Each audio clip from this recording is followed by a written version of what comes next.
Geek Vibes Live is rated G for geek.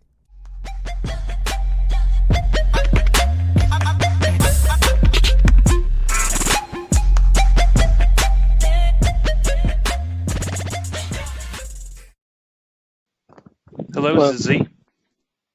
Yes, it is. Hey, this is Kanan with Geek Vibes Nation. How are you doing? I'm good. How are you? I'm doing good. Is now still a good time? Yeah. Okay. All right. Well, first off, I just want to thank you for taking the time to speak with us today. I'm thrilled. I've been excited to speak with you for a while now. One of my other writers actually spoke with you back when before Gotham aired its 5th season. Yeah, I remember. Yeah, we we love your work. We've been following TKO, which we're going to talk about here in a few minutes. So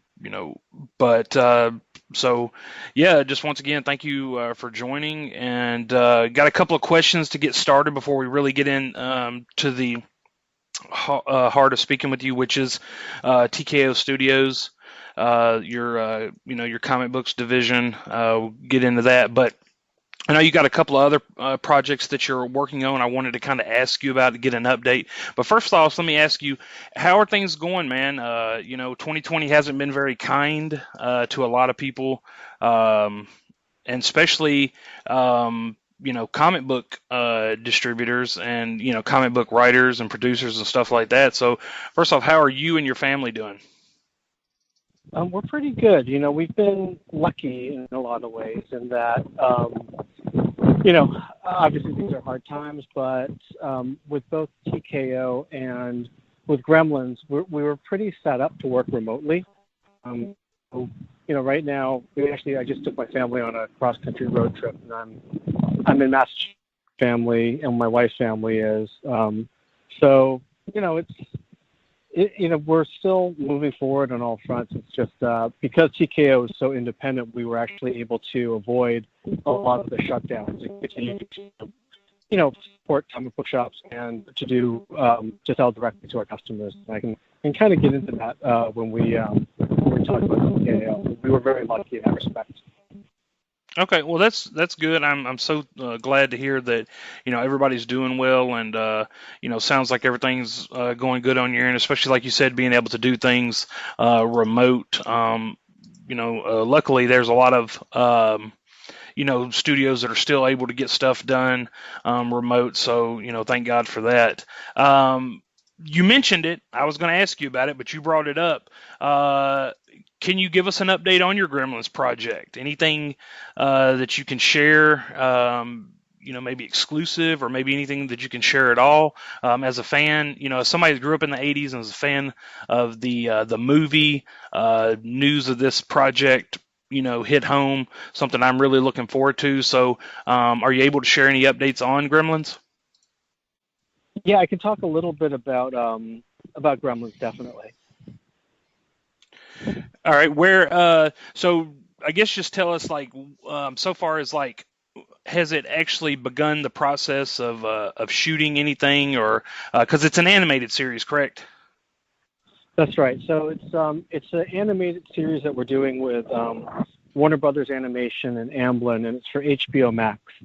And it tells the story of, in the original Gremlins movies, there's the old Chinese man, Mr. Wing, who runs the shop where the Peltzers first get Gizmo, and he's kind of Gizmo's protector. So our show is actually a prequel that's animated that takes place in 1920s China, and it follows young Mr. Wing when he was only 10 years old.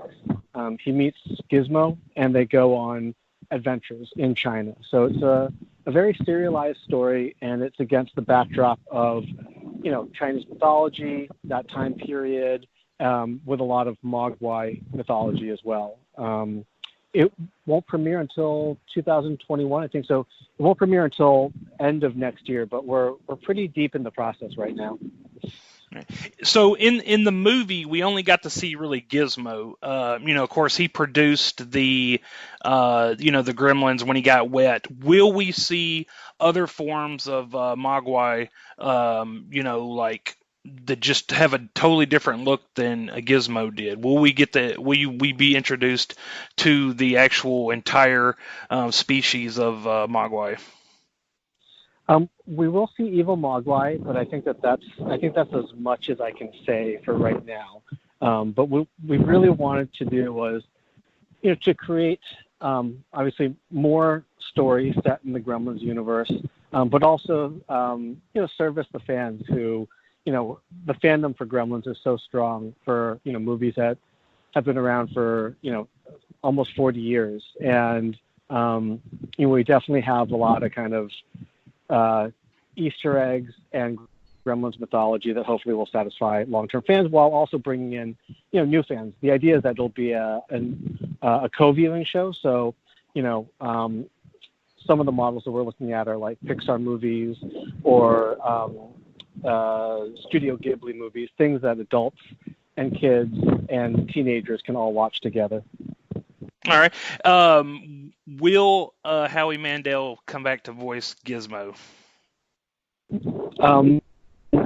Howie Mandel is not coming back to voice Gizmo, but we will have some casting announcements soon. Okay. All right. Well, that sounds good. Well, all right. So thanks for giving us an update on Gremlins. I'm looking forward to it. I believe you've shared probably about all that you can. We really look forward to the casting. I know you probably can't say anything, but I do hope that we get, some people from the original film to make a cameo. But since you said it was a prequel, I'm not sure, how much they'll be involved. But any voice work from the original. There's definitely going to be some exciting cameos from people. And what's been really exciting is that Joe Dante is a consulting producer on the project. And so, he looks at the scripts, he looks at the artwork. It's been really amazing. I know that a lot of the people on the crew and in the writer's room are huge, huge Gremlins fans. So it's been really great to hear the stories about production from Joe and just get his insights into the character and the world. Oh, awesome. All right. Well, we look forward to that. Now, to jump into the world of Gotham real quick before we jump into TKO Studios, I saw your tweet the other day where, HBO Max has announced that they're going to do their Gotham show, which the more and more details that come out about it, it really sounds like it's it's a version of Gotham, because now they're saying that it's before Batman, it's a prequel and all this stuff. And I thought your tweet was pretty hilarious. If anybody hasn't had a chance to go check it out, go check it out. But what are your thoughts on HBO Max doing their version of Gotham? Because I felt like the Fox version of Gotham, I felt like it really could have either found a home on DC Universe, or it could have maybe taken a year off or so and then been picked up by another outlet. So, I mean, how do you feel? Because I feel like Gotham could have had at least a couple more seasons. I really feel like y'all had more story to tell. Well, I was pretty lucky in that, I joined the Gotham writers in season 3, and I was able to stay through the last season. And, it is really a gift to be able to know that a show is ending and be able to do everything that the writers' room wants to do, in the last, 10, it ended up being 12 episodes. The initial order was 10 episodes for the last season. So I'm certainly very thankful for that. And honestly, I'm just a huge Batman fan. So, and I also really like the Gotham Central comic book series that I think that the HBO Max series is at least partially based on. And, that creative team is also pretty amazing. So, I think that Gotham, it was, such a fun creative experience. It's one of the best creative experiences that I've ever had, certainly.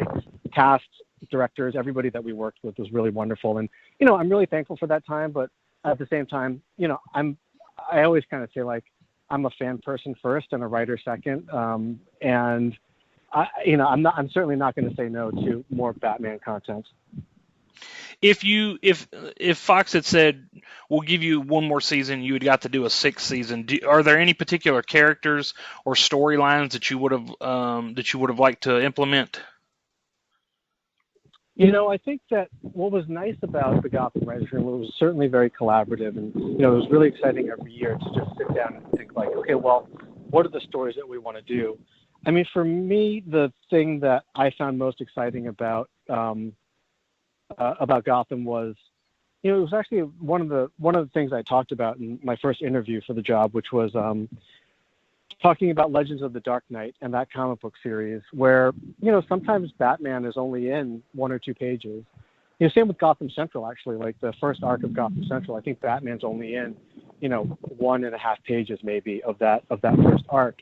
And just kind of redirecting the stories towards all the other people who are in that universe. I mean, I obviously loved the relationship between Penguin and Riddler. I loved a lot of our secondary characters who, I really thought of Gotham as kind of an ensemble. And if we had a 6th season, I would have loved to just continue to explore those core characters.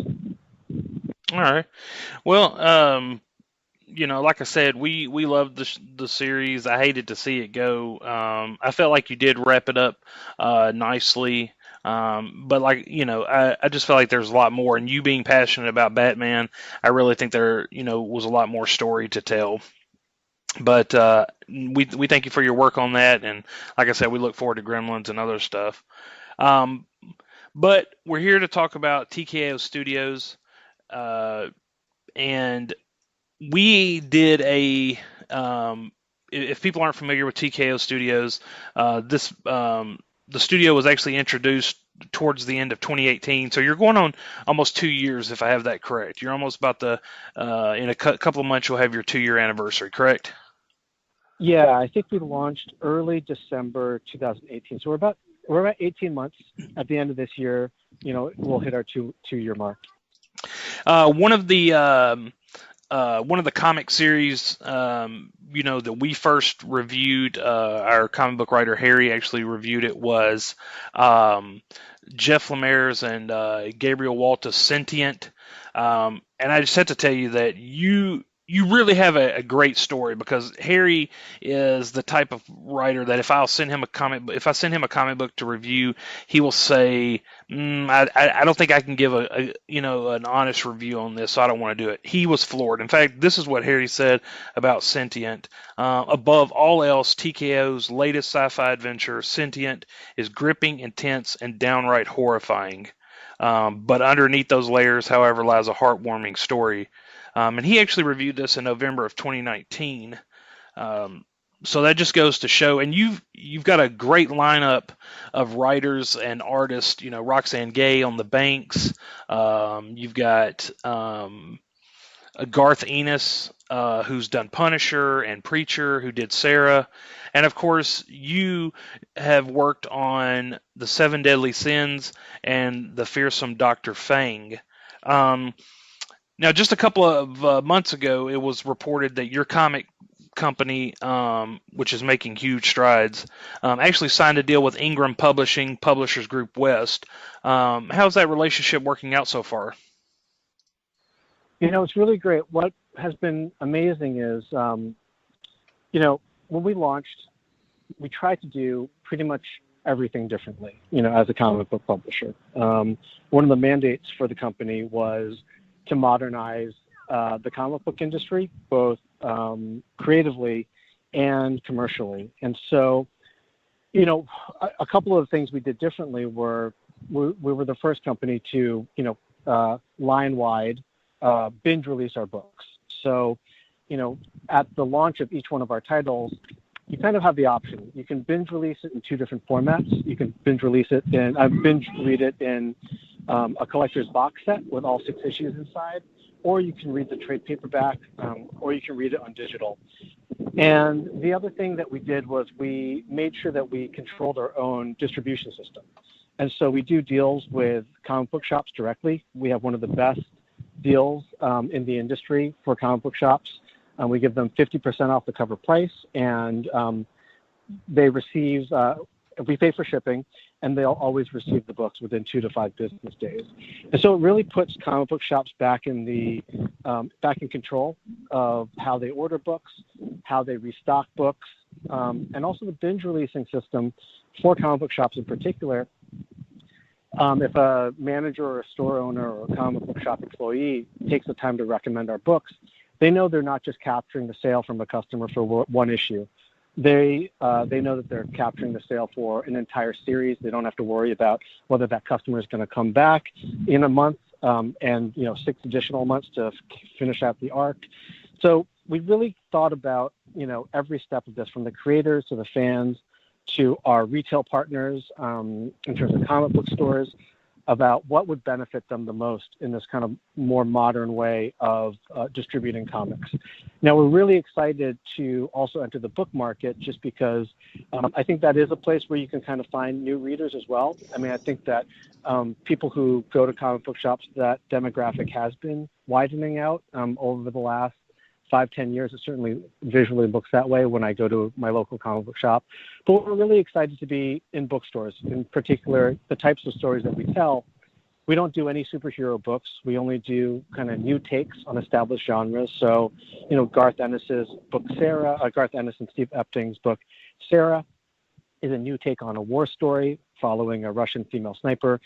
Jeff Lemire and Gabriel Walta's Sentient was a sci-fi story, but I had never seen a sci-fi story where it was told in this particular point of view, following an AI who's kind of raising the survivors of the child survivors of a disaster on a ship.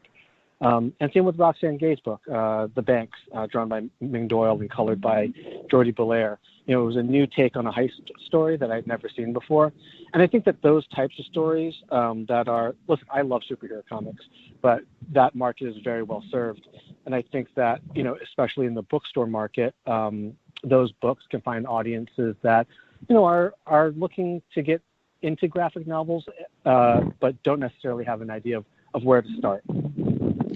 Yeah, I think that's because coming out as a new studio, like I said, we're approaching your 2-year anniversary.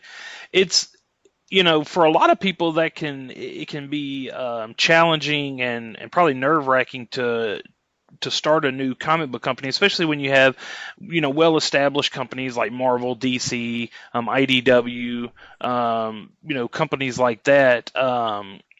But you've separated yourself from them because, like you said, you're not focused so much on superheroes. You're focused on telling, stories like Sarah's based on, true events, and, the sci-fi story that you had with Sentient. Like I said, that floored Harry. Like these are type of stories that people want to read because, like I said, if the world is so immersed with superhero, comics. That's why, like DC just, came out with the movie The Kitchen. I actually really liked that movie. And, a lot of people probably didn't really understand what it was. And like, oh, this is based on a comic, but, we want Superman, we want Batman, we want Spider-Man. But I liked that movie for what it was. And I think, kind of like The Banks, and stuff like that. It's a comic book, but it tells, a real grown-up type story that people can get behind. So, I mean, your company has, gotten praise and been all over from, Hollywood Reporter, the New York Times has, talked about y'all. What are some challenges, I guess, that, you overcame as far as like with these stories? Did you go into this knowing that you wanted to tell these type of stories, or was there ever a time when you said, maybe we do need to focus more on superheroes. Maybe we need to create our own type of superhero. Sorry, can you cut out a little bit there? Oh, I apologize. What I was saying was there ever a time when, before you launched the company, or even, a year ago where you were like, maybe we should do a superhero, or like, are you sticking with your guns and you're saying, these are the stories we want to tell. This is what we're going to tell. We're not going to bend. We're not going to break. Well, I mean, who knows where the company will be in 5 years, 10 years. But for right now, we felt that there was a real consistency to not doing superhero books. We think that, I think that there are so many talented creators creating superhero stuff for Marvel and DC, and we wanted to make sure that we had our own niche, in the comic book world, and to make sure that people knew that, like, if you go to TKO, you can pick up something that is done by, whether it's a really well-established creator or somebody who's much more up and coming, but, that we're very excited about, and find kind of genre stories with a heart. And, I find that that's the storytelling that I'm really excited about right now. I know that, those are the stories that we're really developing. We're really hoping that because even though we don't do superhero stories, we do a lot of different types of genre stories. So that can be horror, thriller, sci-fi, action, adventure, really anything, fantasy. And so we're really hoping that, if somebody goes to look at our books, picks up books off the shelves in the comic book store or bookstore or visits tkopresents.com, that there's something for everyone, in our line. Now, with some of the other big companies, they weren't able to get their comics out. Distributors were shutting down because of coronavirus. Was there ever an issue with your publishing company of getting the comics out? Are they, people able to get them today if they go to their stores? Yeah, I mean, we're widely available. You can also visit, tkopresents.com. All of one of the decisions that we made early on was wanting to handle our own distribution and fulfillment system. And that's not just in terms of dealing directly with customers, being able to do our own customer service, but also being able to do our own fulfillment for comic book shops. And where that really benefited us was during coronavirus when, comic book shops started shutting down and, Diamond stopped shipping books. We did an initiative, which was our COVID-19 initiative, where we created a portion of the site where if people visited tkopresents.com and ordered any of our books, they could have a drop-down menu of, local comic book shops across the U.S. They could pick their local comic book shop, and we would send that shop 50% of the sale, meaning that, let's say a customer spent $40 at tkopresents.com, we'd send a check to a comic book store of their choosing, and ideally their local comic book shop that they wanted to support. We would give them, 50% of that sale. So for every $100, we'd give, a shop $50. So over the course of that initiative, we sent over 1,200 checks to 650 comic book shops. And a lot of that was, as a new comic book company, we really felt so indebted to those stores for supporting us early on. I know that a lot of these stores kind of live month to month, and they really took a chance on us. They stocked our books. They sold out of our books very quickly. They saw that we were good at, at maintaining that relationship with them. And, I think that seeing comic book shops being put into the position of, are we going to be open in 3 months? Are we going to be open in 6 months when coronavirus is over? That was very stressful for us to see. We just wanted to figure out a way to help out. And because we do our own distribution and because we control, every aspect of how our books get out in the world, we were actually able to do that. So we were very thankful to be able to support comic book shops during that time. All right. Two of the titles, you've worked on, like I said earlier, were our Fearsome Dr. Fang and Seven Deadly Sins. What were your inspirations behind those two titles? I mean, you can start with either one, but are any of the story elements personal, or are they taken from maybe movies or video games or something that you've experienced in the past? Both of them are two of the best books I think in the collection. I hope they're sequels. Maybe we can get into that after you answer the first question. But what exactly is your inspiration behind those two? Well, for The Fearsome Dr. Fang, that was a book that I co-wrote with my friend Mike Weiss. And Mike and I have been friends since college. And we were trying to find a new way into kind of a Indiana Jones type story. And, the concept of Fearsome Dr. Fang is basically, what if the Yellow Peril, Fu Manchu style bad guy from these pulp novels, a criminal mastermind who's shrouded in shadow. What if that Fu Manchu style bad guy was actually a good guy and was working undercover in order to infiltrate the black market? And so it's a globe-trotting adventure that takes place in the early 1900s. It's got this badass, fearsome Dr. Fang at the center of it, as well as two other characters. And it goes from, San Francisco to Shanghai to deeper into China. And we just felt like we wanted to do something that kind of turned that Yellow Peril story on its head, but did it in a really fun way. And, we brought on the artist Dan McDade, whose work on Judge Dredd I had really loved, and colorist Daniela Miwa, who had worked on The Old Guard, which is now, a Netflix movie. Mm-hmm. And that team we were just so excited about. And, also coming from film and TV, it was really fun. That was one of the first projects along with Seven Deadly Sins that I wrote. And just to be able to conceptualize stuff on that scale was really exciting. Like there's a opening set piece where there's a heist, and then there's a chase where this San Francisco street cop, who's one of our main characters, and this treasure hunter, Alice, are pursuing the fearsome Dr. Fang, and it is a pursuit through the great San Francisco earthquake. And, it's the kind of thing where if you wrote it into a movie script or a TV show, your line producer would knock on your door and shoot you in the face because it would be so expensive. But just to be able to conceptualize stuff on that scale was really freeing, and it was a really satisfying process. For Seven Deadly Sins, I'd always wanted to write a Western, and I think I wanted to redirect the stories away from, the kind of classic gunslingers that you'd see in a couple hundred episodes of Bonanza or Gunsmoke, and look at all the stories that were not told about that time.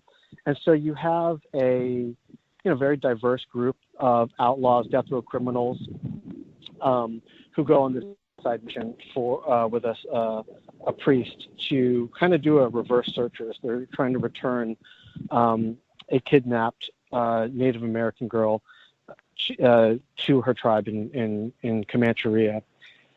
And actually, it's funny, Seven Deadly Sins is the script that got me the job on Gotham. I had written it as a pilot to begin with, and it focuses a lot on the villains of the Old West, and it takes place in a time where the political structure in the Old West is evil, and so the bad guys are actually the good guys, and that's kind of how I sold myself as a writer to Gotham. I was like, your show focuses a lot on the villains, and people love those villains, and so I kind of talked about what I would want to do with characters like Penguin and Riddler and Poison Ivy.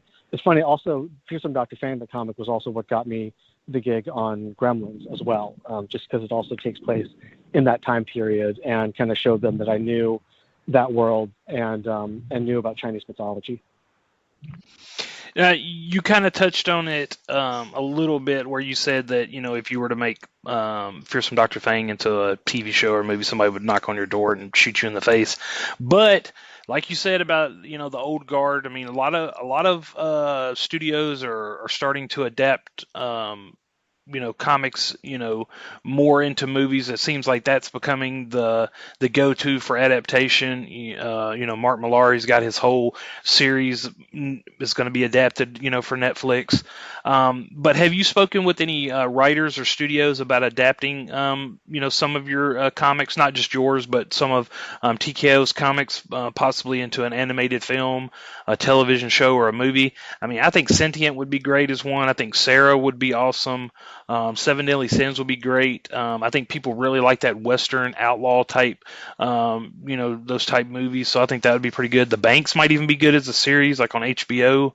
But have you had any talks, or can you share any details maybe regarding that?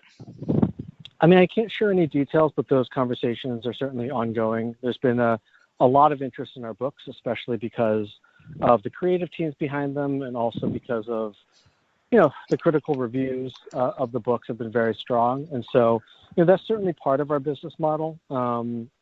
we want to make sure, obviously, that these things have to be great comic books, and that's why we put so much effort into the printing of the books, the quality of the books themselves, the creative teams, making sure we're really crafting the best possible comic book story. But, certainly because of the quality of the comic books, there's been a lot of interest from studios and networks, and we're currently in the negotiations for a number of projects.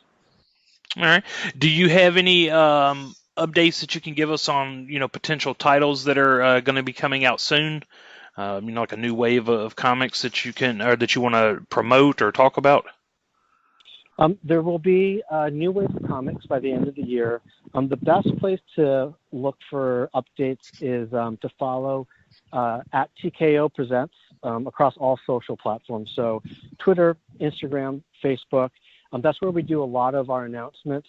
And we're certainly going to be putting out a bunch of very exciting titles by the end of the year, and we're probably going to be announcing what 2021 looks like also towards the end of the year. All right. Well, Z, I've spoken to you for over 30 minutes now. It's probably a lot longer than what you were wanting to do, but I appreciate you. No, this is so fun. Yeah, I know. I really wanted to talk about more stuff. Like I said, I could talk to you all day about Gremlins. I know you can't. Is there anything else that I didn't cover that you want people to know about TKO? Because, like I said, we've reviewed the comics. We think they're great. You actually sent a ton of stuff to me, which I've reviewed. If you don't mind, I probably would like to do those as giveaways because Great. I'm going to keep the couple of them for myself, but they're great titles. I think I would love to share with our with our followers, not just this interview, but also the books that you have to offer. But is there anything that we didn't cover that you would like to talk about as far as the company goes? I mean, I think the main thing is, we've always wanted to get our kind of mandate out there and to kind of talk about why we started this company in the first place. And, at every stage of the decision-making process and part of the reason why, or maybe actually the main reason why we did so many things differently than other comic book companies right off the bat was, at every stage we asked ourselves three questions. And the three questions were, is this good for creators? Is this good for fans? Is this good for comics? And we really believe that comic books can have a place in culture alongside film and TV and prose books. And, I think that if you're getting into, if you love comics, obviously check out, go to tkopresents.com and check out our books. But even if you're new to comics and you're just excited about interesting, character-driven, emotional stories that have a fun, genre hook to them. We really think of our books as kind of like, beautifully illustrated novels. I think that I personally feel that anyone who is just interested in compelling stories could break open one of our books and really enjoy what we have to offer. So I hope that people check out our books. Again, you can follow at TKO Presents across all socials. Visit tkopresents.com. My personal Twitter and Instagram handle is at the Tze Chun, so TheTzechun. I talk a lot about TKO comics, but I also talk about film and TV and my experience there. So if you have any interest in any of that stuff, please follow our company and follow me. One last question. What do you find more? What do you find easier to do, like helping run and create comics, and run a comic book company, or writing screenplays? Because I mean, I assume they're similar, but they're not in a lot of ways. Do you feel more relaxed and at home writing a comic, or do you feel like that writing screenplays? I mean, I think everything is pretty hard, Both of them. But I think that I feel very lucky in that, I've worked in, I've written and directed movies that have played at Sundance. I have worked in the studio system writing features, worked in television as a staff writer, but also creating shows, and now running, TKO Presents with my co-founders and my editor-in-chief, Sebastian Gerner.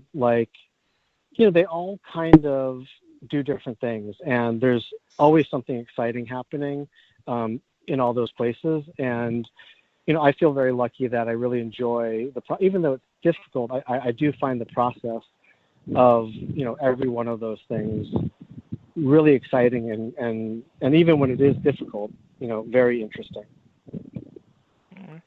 Well, Z, thank you so much for speaking with me today. We definitely want to schedule something with you around the time Gremlins comes out. We'd also like to talk to you again when your next wave of comics come out as well. But like I said, you're a busy man. You're doing it all, and I mean, it's great stuff. I mean, it really is. I don't know that, there's anything to look back and be disappointed in at all. I mean, like I said, the comics are great. You did a great job with Gotham. I think Gremlins is going to be out of this world. Are there any other TV shows or anything that you're working on? Outside, you said you have talks maybe about the comics, but is there any other projects that you're working on that you want to promote?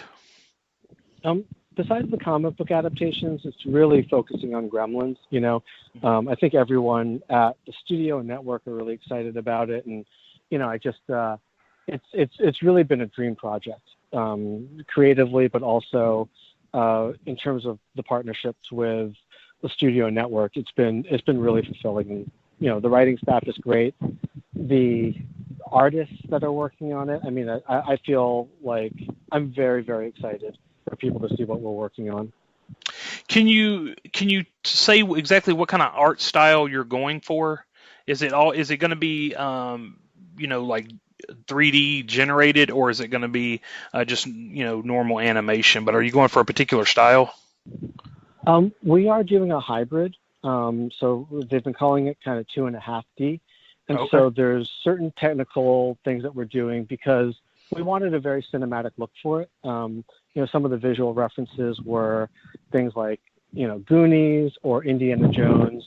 We certainly want to move the camera in a cinematic way, but we want to try to get the best of both worlds. The show has a lot of heart, so want to make sure that the acting is really excellent as well in terms of the animations. And so, I think early on, our supervising producer and I talked a lot about also creating a very organic look to it and making sure that it doesn't necessarily have that kind of CG look to it, even though there's going to be portions of it that are in CG.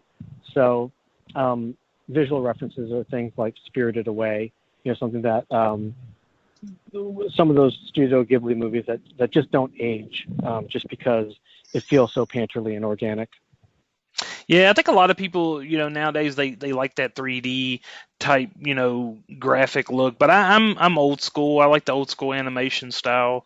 To me, it's story and art, and like I said, I think you're gonna nail it. So I look forward to seeing it.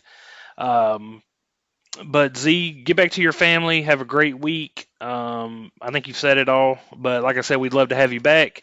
If you want to come back on, we could definitely talk some more. Absolutely. But I'll can't wait to share this with our readers and viewers. And I hope you have a good day. All right. You too. Thank you so much. Appreciate it. Thank you so much.